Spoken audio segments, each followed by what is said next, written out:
When it comes to relationships, in the ideal world, we think you meet the right person, you're perfectly matched, you fall in love, and everything just goes great and you live happily ever after. Well, what dream world are you living in? Relationships are hard. They take a lot of work, and sometimes things get rocky. But if you have the right information, the right tools, you can work your way through that to that happily ever after. Now, to help us along that path this morning, we've got two folks that have been doing this for 25 years now. Dr. Barbara Grossman, Dr. Michael Grossman. You've been combining your two areas of expertise now for a quarter of a century in marriage counseling. What in the world made you start that? You're an MD, your PhD is in what, theology and counseling? Yes. So what made you decide to start counseling? Well, I just wanted to talk about my feelings. Michael came home late from work. He had been married about 10 years. And he came home late from work, as usual. And I said, I'm exhausted. I just want to go to sleep. And I said, you never want to talk about anything. You don't care about me. And I said, you're so selfish. You only care about yourself. And all the while, a thunderstorm's going on. And it's getting louder and louder, closer and closer. And our argument's getting louder and louder. And we're standing in our bedroom, screaming at each other when, boom, the house shakes.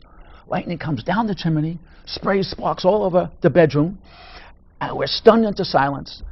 And I turn to Barbara and I say, I think we should learn to communicate better. Okay, you can't make up a story like that. When you first started this conversation, I thought, well, that sounds familiar. You know, almost every couple has had that conversation. Very seldom is it punctuated with actual thunder and lightning. So you have this epiphany, you have this moment, and you decide to head down this road. Now, your area of expertise, again, your medical practice is? I'm an anti-aging physician. Okay, so again, combining these two things is absolutely fascinating to me because you've got these separate practices going on. But you apparently are pretty good at it because that was 25 years ago and you're still married. And you've written the book now called The Marriage Map. Yes. So talk to me a little bit about what that is all about and what the practical advice is, because a lot of folks, they just want to hear, what can I use today? So in our book, The Marriage Map, we talk about our personal experiences and we try to give individuals the practical skills they need to make their marriage work. So first we talk about anger. So anger is destructive in relationships. We teach couples to resolve anger quickly and easily. Every couple has hurts from childhood that can stop them from being able to give their partner what they need. Also, every couple faces predictable life cycle crises. The first crisis in a marriage is when a woman, usually in her 30s, wants something more in her life.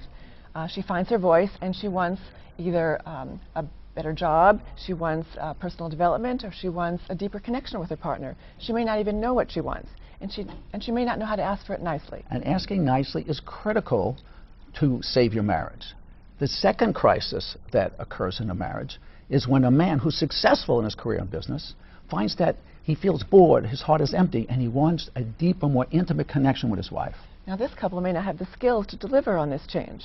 And I'm just sitting here thinking, I'm assuming that most couples don't have the skills because they've been going along through life, things have been working pretty well, but it sounds to me like maybe it's almost become a business relationship, right, as opposed to a personal relationship. You work out how to make it work on a daily basis, but you're not really working together.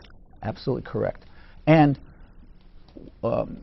in our book, The Marriage Map, we teach a couple who is looking for something more in their marriage, a practical methodology for experiencing that intimacy that they used to have. We start with M for MAP.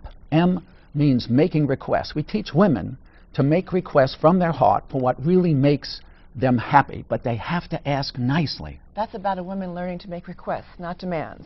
The A for MAP stands for allow. You allow your partner to share from their heart deeper thoughts and feelings without interruption.